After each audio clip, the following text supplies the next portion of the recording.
different way. The edibles that you're doing, are they homemade or are they from a store where you know? From the dispensary.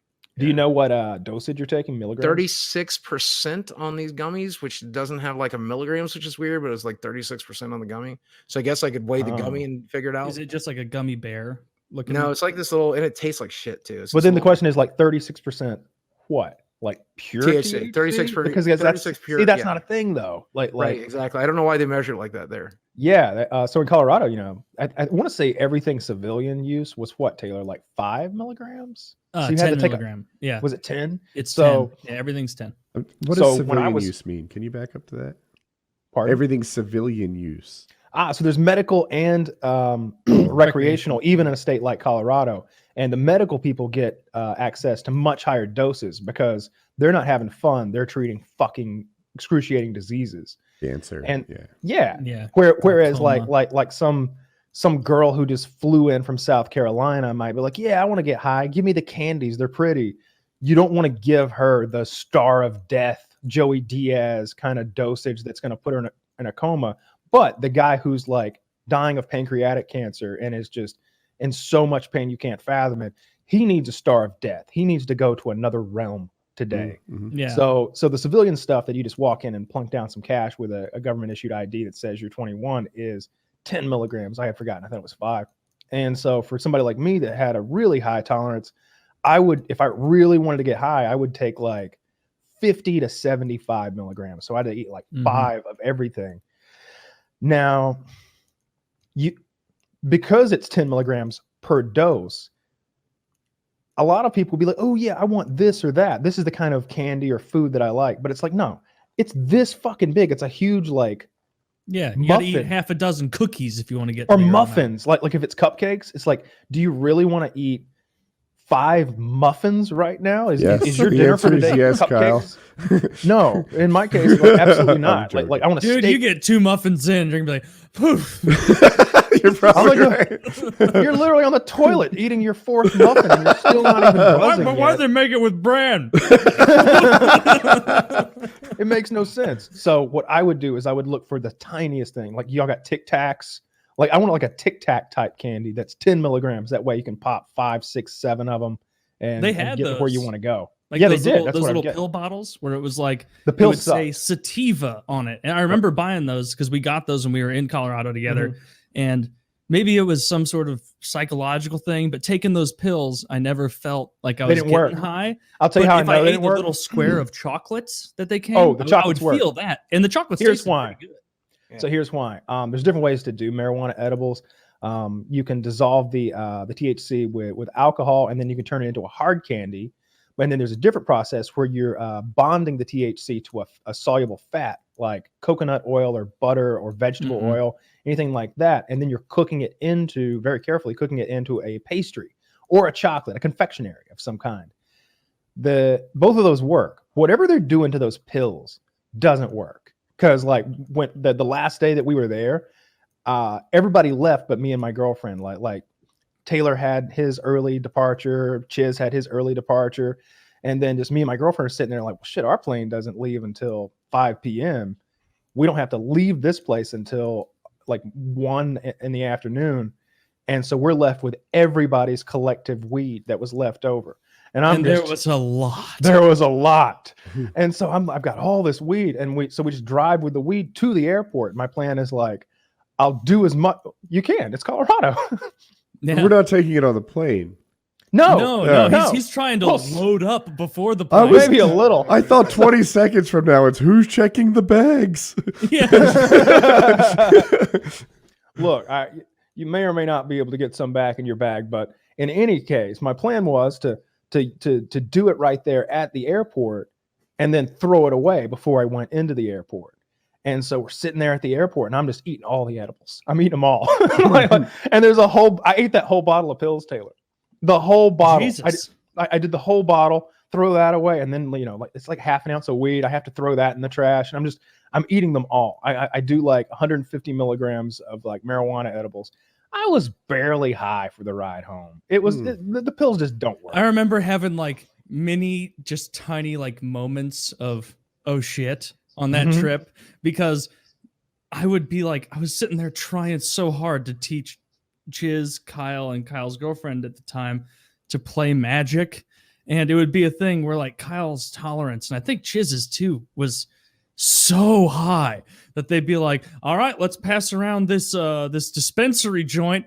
And I'd take a couple hits and be like, ho, ho, ho, and then pass it back to them, and they're smoking it like it's nothing. And then like that'll finish, and I'm like, you made it, brother. You made it. You're still able to explain what trample means. And then they'd be like, all right, number 2, everybody down? Everybody good? And I would just be like, what do you mean? Oh no. Oh, what do you mean by a dispensary joint? So like a regular joint is just huge. It was a cone joint. Yeah. So a marijuana cigarette, even the uninitiated are familiar with. You know, you saw them in those Dare ads in the 90s. These are show. These are sure. Yeah. These are not your These are not your Woodstock joints. All right. First of all, it's got a little cardboard tip on the back, so you're not like getting this mushy thing you're sticking in your mouth. Second of all, it's shaped like a cone, so it gets bigger as it goes toward the end. That you can buy the cones empty, and you can sprinkle marijuana into them, and then you twist the end at the end, and you've got this ready to go thing. But you can buy pre-rolls in Colorado and other legal states, and you can buy premium pre-rolls. So you're like, yeah, I want the premium pre-roll. It comes with, it's full of super strong marijuana, of course, but then they like sprinkle keef on the inside, which is like marijuana pollen. Essentially, it's like if you took the marijuana buds and like when you grind a lot of marijuana with a marijuana grinder, there's a fine wire mesh thing in the bottom, and the very fine particulates of pollen can fall through that, and it's called a keef catcher. So you screw the bottom off of the grinder, and after you've ground up an ounce or two, you've got a significant amount of this pollen, which is a concentrated version. Yeah. Well, they fill it up with that too. And then they take hash, and they put hash in there too. Hash, there's different ways to make it, but like the old school way was you just took the marijuana plants and rubbed your hands on them over and over, and the keef and the other like terpenes or whatever would like stick to your hand, and then you would roll your hand like this, and it would come off in this tarry like sticky substance that you could put in there. That's also a concentrate. It's more of a natural concentrate. Then they would take it's too much. Yeah, this is like one of those double chocolate, like brownie sundae chocolate covered with chocolate. So like you've overdone it, boys. Yes, this is the chocolate fudge sundae of a joint. So on the outside they take wax, which is something I enjoy, and it's like the consistency of wax. I mean, just think candle wax. Maybe that's not accurate, but just think it. And they do a spiral like all the way up the outside of the joint, so that as you're smoking, a little of it's being burned every puff, and that's coming in too. And they're expensive. They can be like $50 for a joint, but it's like, and sometimes they're literally wrapped in 24 karat gold, and you're just like, oh, worth it. And so yeah, we were puffing on those. I could tell. I remember smoking one of those because I remember even at the dispensary, you're like, give me one of those. Give me, You want the master class Mr. P 420 extravaganza? And Kyle's like, yeah, give me actually 6. And they're like, that's like $200, whatever. Like he didn't care. And I remember smoking one of those, and just the taste of it, I was like, oh, I'm fucked. Oh, this is totally different than the college weed I smoked. I have a question. I'm about to be zooted. If Taylor had bought that and he was alone, could he smoke like an eighth of it and save it for later? Have to. I couldn't smoke one by myself. No, it would be one of those things where like I would have had to light it, take like 2 little mini hits, 2 or 3 mini hits, and then like put it out. Because it would get you like comatose, like falling asleep high. I wrote down a question for that.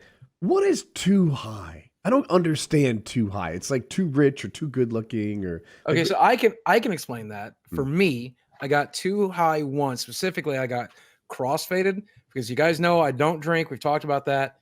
But I was hanging out with friends, and they're like, "Look, you're safe. Eat your edible and get yourself on another planet, and then we're going to give you a few shots." And I'm like, a few shots to me is like 10 shots to you. Like I have the stomach surgery. It's going to be 2 shots. You'll take shoe shots. I think I ended up doing 3.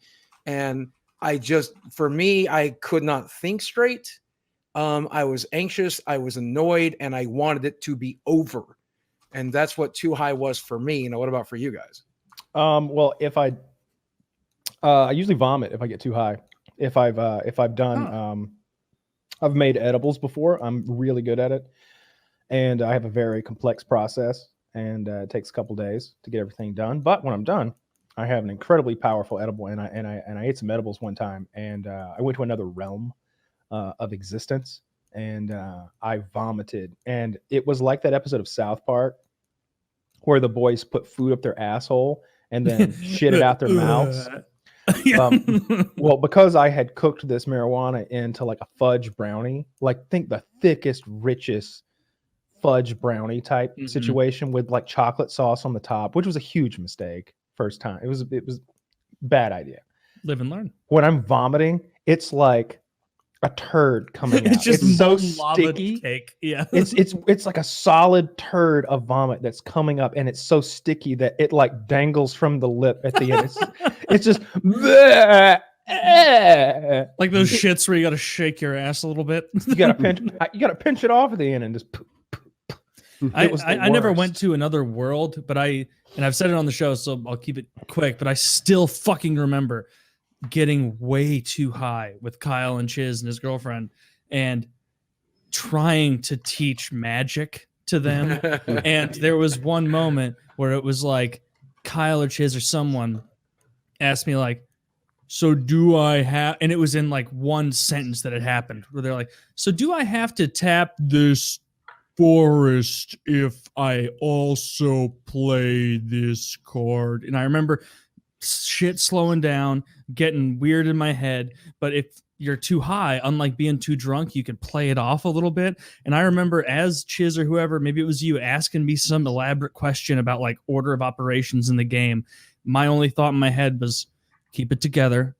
Keep it together. If you get through the next minute, you're gonna be fine. Keep it together. And then like I was between, I need to go in the bathroom and just sit there alone for a while and think, or I need to explain how the stack works. And I just remember going, well, you played that instant prior to that sorcery, so it wouldn't go on top of the and then it like all came back together. And it was like, holy shit, this is really like a mind over matter thing. You're like one of those because after that kung point, fu there was masters. no, because like if I had like 20 shots of alcohol, well, I would probably die if I had that much. But like if I had a ton of booze, like there's no way you can get through a mental hurdle and be fine. Whereas with weed, it was like you get over that and then you can coast a bit. So it's not nearly as intense. I've never vomited, or even on that trip, which is, we used an insane amount of pot. It's got to be edibles to make me vomit. I've never gotten what I would call too high from smoking or doing concentrate, and I've done gargantuan amounts of it. You know, just shocking amounts of it. I smoked a lot of it while you were there that time. I bought that bong that was like 2.5 feet tall, and I got a nail for it so we could burn concentrate. I just remember before that episode when we were going to film, because you were out on the ping pong table and I was in the guest room. We were setting up, and right before, Kyle's like, let's get stoned. Time to do PKA. And then we both smoked. And as he was like sitting down doing his like whoop de doop de doo doop de doo, like setting up totally fine, I was walking into that guest room like, you shouldn't have done that. You should not have done that. You got to talk for 4 hours, and this is going to inhibit your ability. Yeah. I had a fucking tolerance built up. I could do some things.